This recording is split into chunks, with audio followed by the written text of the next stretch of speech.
I read something once that vulnerability, I think it was Brene Brown, vulnerability leads to courage. And you don't often put those two things together. Yeah. We think of vulnerability as kind of cowering in the corner, hoping that nobody notices. That's not vulnerability, but vulnerability is really getting out of the corner and showing yourself and being present. And that leads to courage because it's a physical act of courage by just showing up.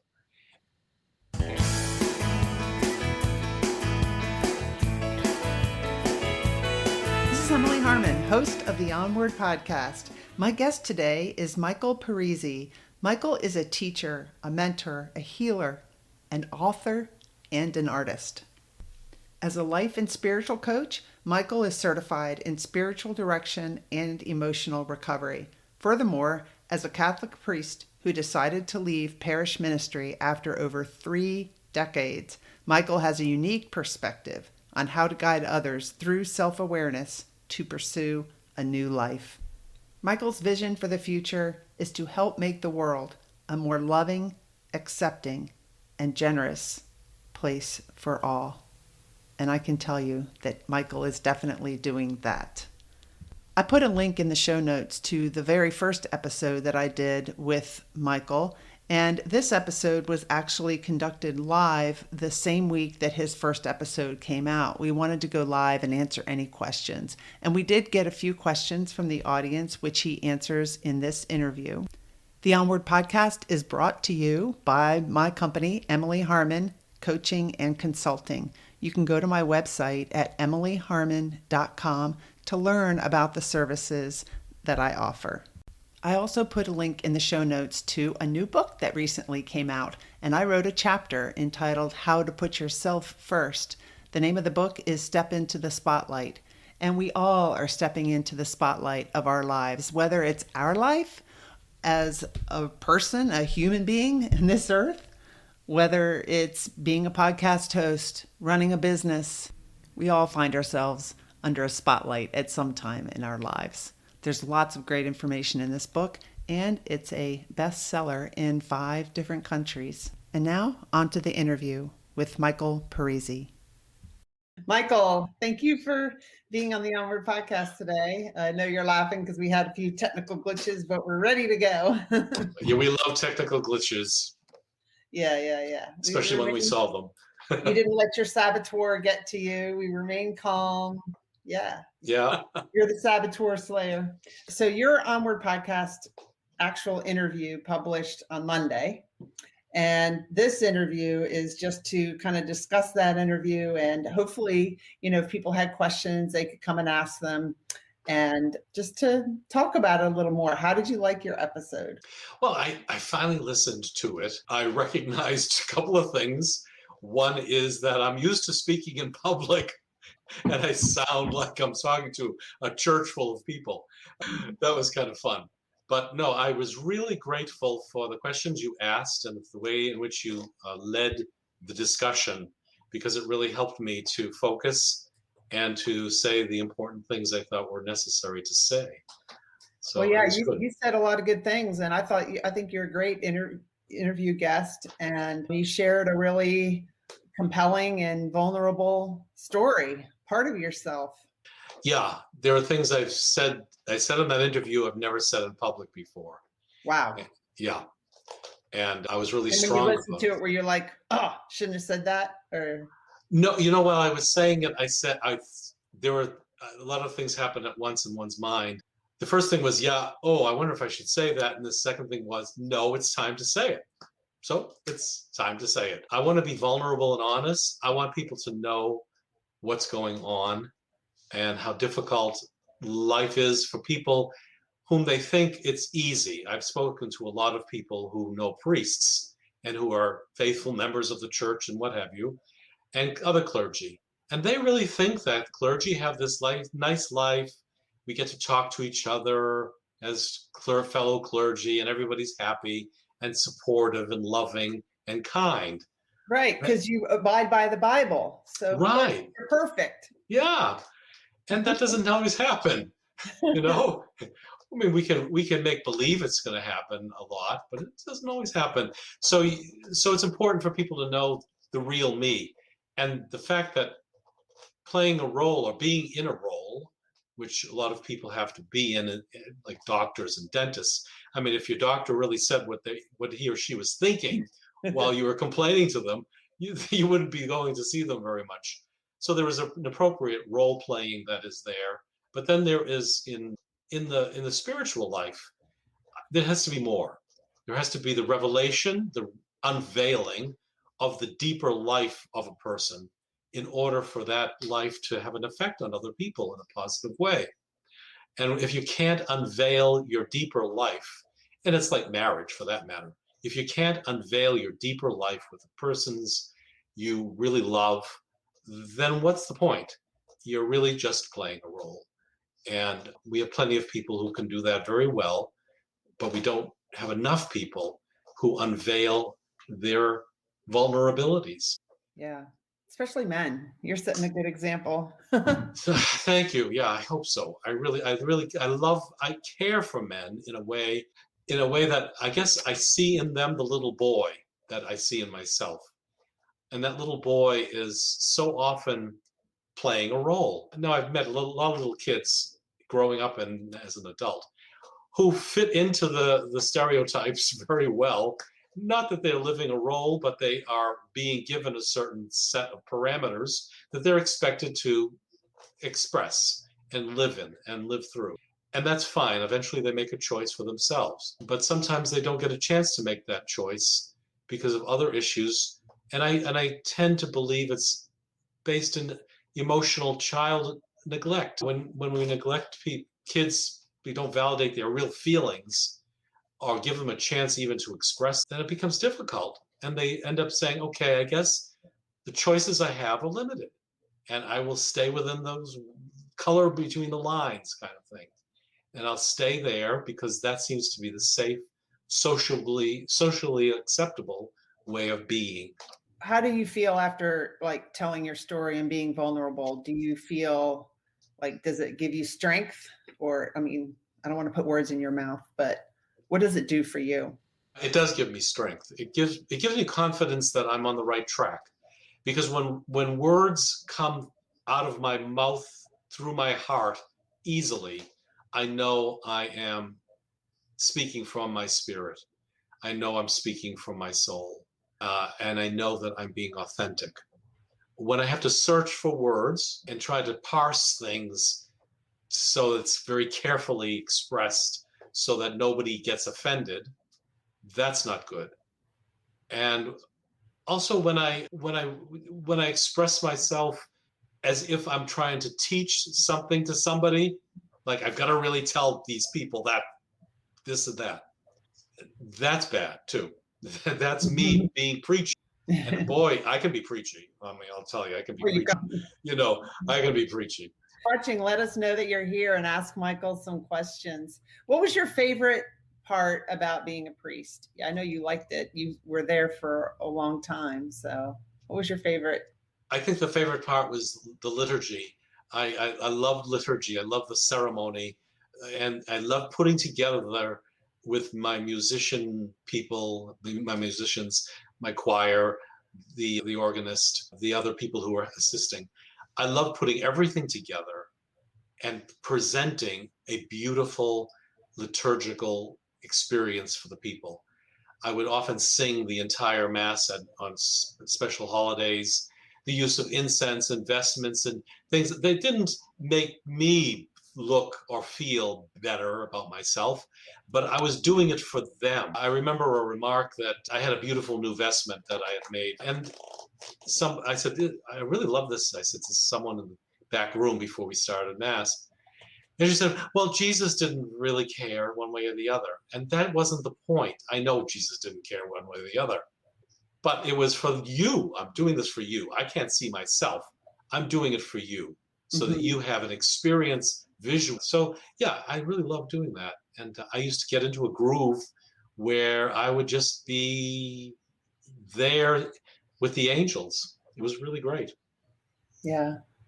Thanks for stopping by, Aubrey. Nice to hear you. Nice to hear from you. Yeah, I used to work with Aubrey. Were you ever at a loss for words when you were trying to write your sermon? Oh yeah, a lot. Oh yeah. Writer. It was concept block as well as writer's block. It was really interesting.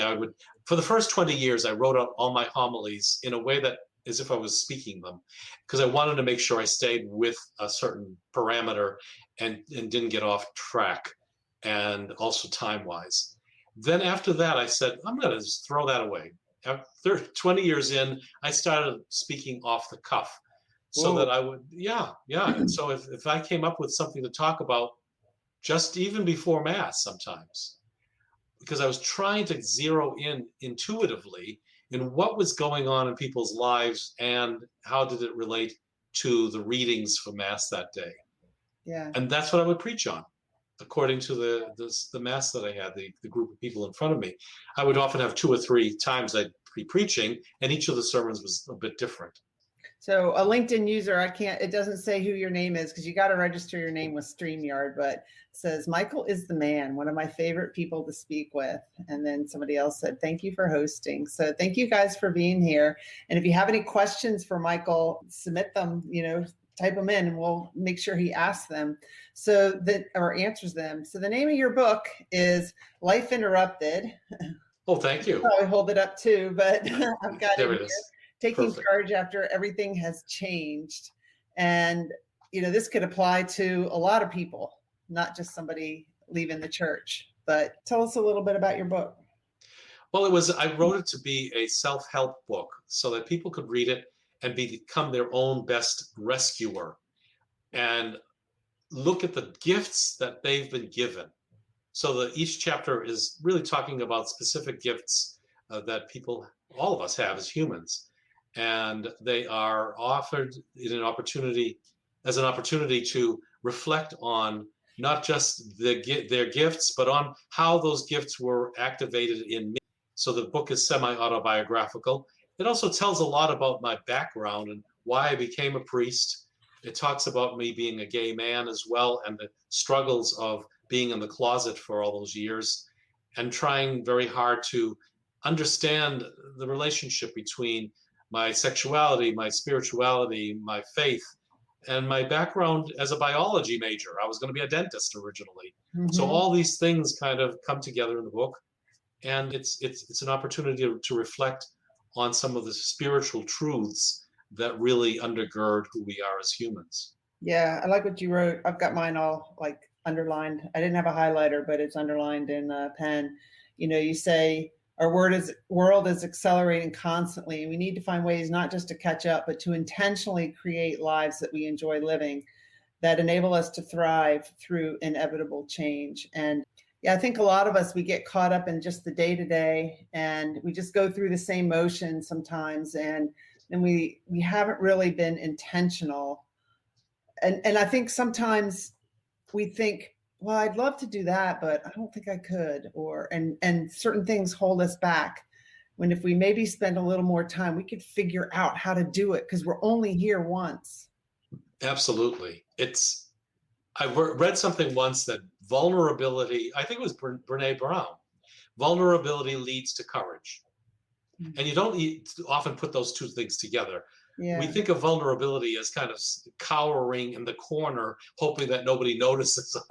That's not vulnerability, but vulnerability is really getting out of the corner and showing yourself and being present. And that leads to courage because it's a physical act of courage by just showing up.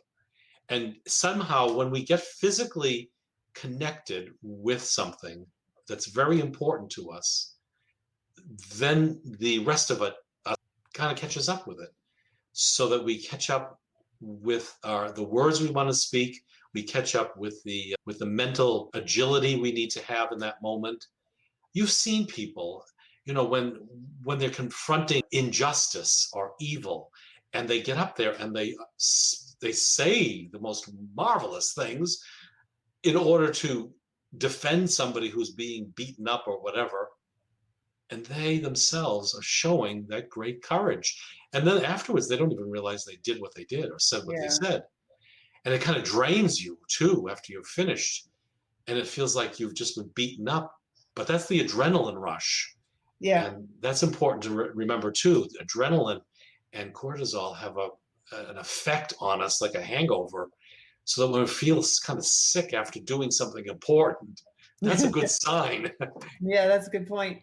I think that, like for me, I was just, getting my kids ready for school, dropping them off at daycare before school. Then I was a single parent, then going to work and coming home and fixing dinner and then, getting them to bed and homework. And at the end of the day, I didn't even have any time to think. There was just like no time to even try to create an intentional life, I feel like. But I finally woke up and did it. So I'm glad I did. Well, that you mentioned that time to think. I think this plagues a lot of people, and what it is that they're depleted. It's not to contradict you, but they have time, but it's not the time to think.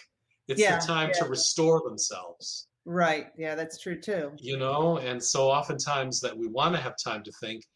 And sometimes at 11 o'clock at night, I'll be in front of my computer and I'll get this idea and I'll start writing. And it's the overall atmosphere that we create for ourselves in those moments to just give ourselves the time and the opportunity to restore our brains. Yeah. With deep breathing, for example, and with letting go. Even now, deep breathing is a great thing. We hardly ever take deep breaths. It's just shallow breaths. So just like take 3 deep breaths and it just changes you. So you call yourself the Saboteur Slayer. You want to talk about that? Yeah, it's my latest little nomenclature. I started thinking, what do I really do? Well, what I do is I go into people's lives with their permission, and I begin to talk to them about what it is that's holding them back. So I use an example for sometimes. Let's say you make a cake, and you're just figure that you always know how to make this chocolate cake. I'm just going to breeze through it.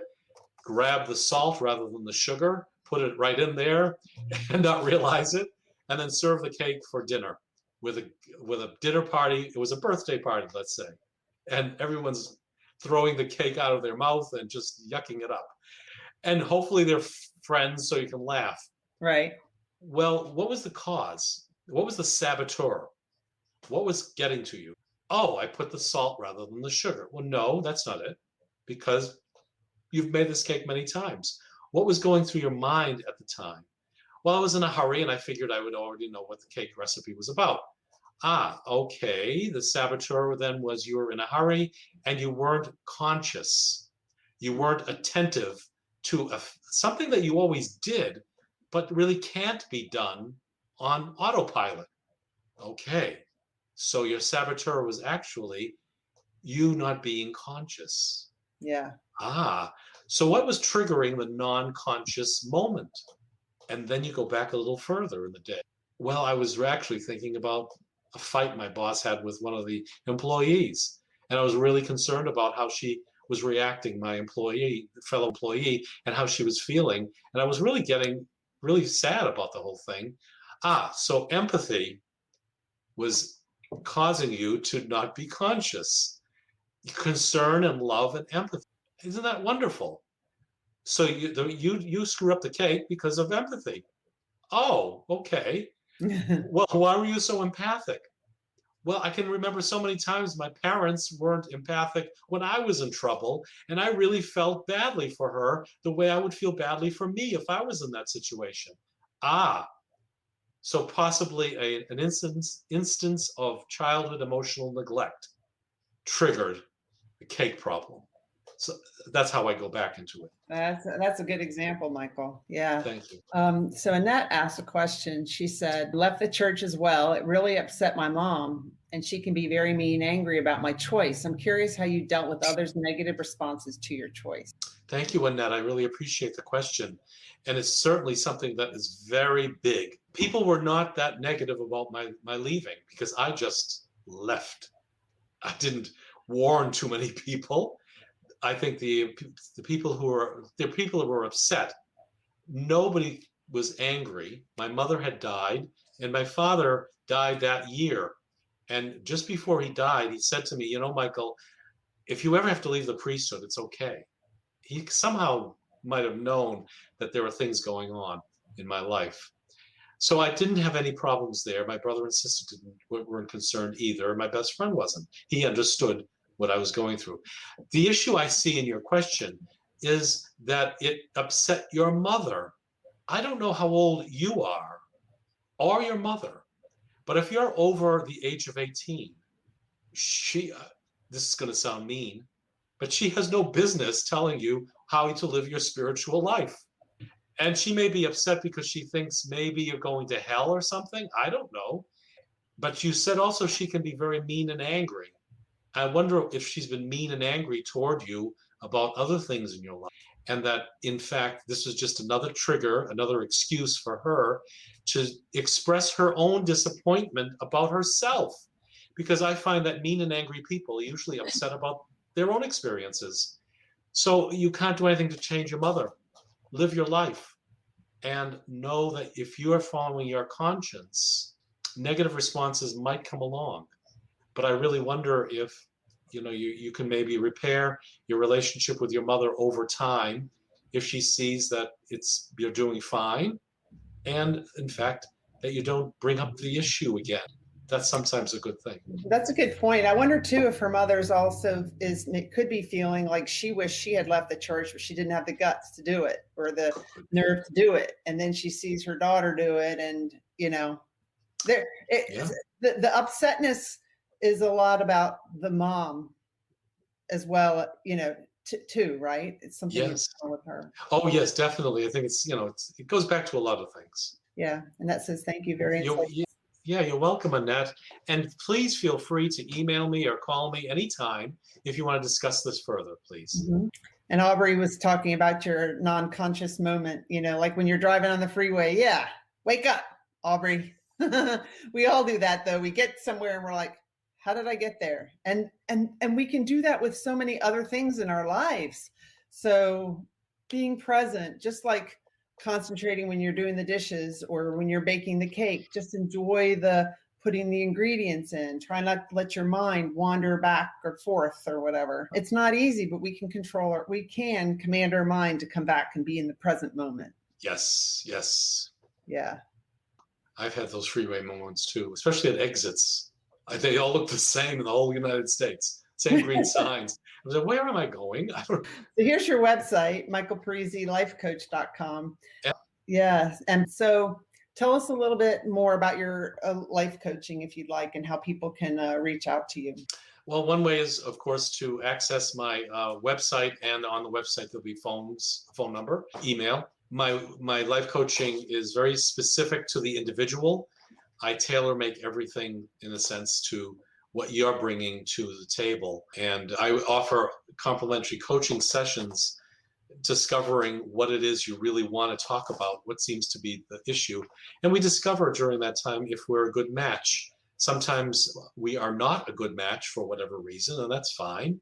And sometimes we are. But my aim with the complimentary coaching session is to give you value so that we actually do deal with stuff in a way that's going to be helpful to you. It's not a sales pitch, and I'm not there to try to make something out of nothing. I am there to serve your need in that moment. So please don't hesitate to call me. I love talking to people to start with, and I love hearing people's problems and issues because it makes me feel normal. I just like to know, gee, there are other people out there who are struggling, and I can perhaps offer some wisdom. I have over 40 years experience working with people, closer to 45 now. And all of that kind of adds up over time. It's amazing. And I just want to share that with you. Yeah. And you're really good at writing your blog. You have a good blog. Oh, on LinkedIn. You posted in our Onward Movement Facebook group. And I think do you have a Facebook page or just your personal Facebook? I have a Facebook page for Michael Parise Life Coaching, as well as a personal Facebook page. And I tend to post the same thing on both, trying to get as wide an audience as possible. Yeah, and they can find me there, as well as on LinkedIn. I post a lot on LinkedIn. Mm-hmm. So just look up my name and you'll find me. I'm an open book, really. I don't have any big secret way to get to me. It's very easy to get to me. Yeah. And I think that, all of your experience just leads to being a great coach, because you've got your experience with the church. You've been, mentoring, counseling people, helping them through all their challenges. You've got so much experience. And then now you're doing that as, your current career. So I think it's awesome. It is. And I'm working with veterans too. I'm a veteran mentor, and I've been working with some young people there, as well as vets to industry and other contexts. I just love veterans. There's something about veterans. I'm really impressed with young veterans today. I can't go into it now, but it's just take it from me. I'm a Vietnam baby, or a young person, I should say. And I grew up during that period. And so it was hard for me to latch on to what veterans were all about. And I'm learning a lot more about veterans now than ever before. You coach men and women, right? Oh, yes. Yeah. Yeah. Yeah. So I think your podcast episode was awesome. If people want to listen to that, they can just go to my website, emilyharmon.com, and go to the Onward Podcast section of my website. And Michael's episode's up there. It's also on Apple, Spotify, iHeartRadio, wherever you listen to podcasts. But it's an awesome episode where you can learn more about Michael and definitely read his book, because it'll help you through a lot of challenges. And then give him a call. He's offering a complimentary coaching session. So why not take him up on it? I would. Yeah. Yeah. The book is available on Amazon.com, and it's also available as a Kindle edition too. That's the name of the book. All right. Any closing remarks, Michael? Well, I just want to thank you. I want to thank your audience. I want to thank all those people who've been listening. It's just a great new way of my expressing some important things that I think everybody needs to hear. Yeah, for sure. Yeah. Thank you so much. Thank you for listening to this Onward Podcast episode. And thank you, Michael, for being my guest. I really appreciate your vulnerability and what you're doing to help others in this world, to help them slay their saboteurs and to help increase awareness. You definitely are making this world a better place, and I'm honored to know you. In just about every episode, you'll hear me encourage you to invest in a coach, especially if you want to increase your self-awareness. Coaches help us see our blind spots. They help us notice things about our lives that it's very hard to notice on our own. And Michael's a coach. I'm a coach. When you look for a coach, talk to them.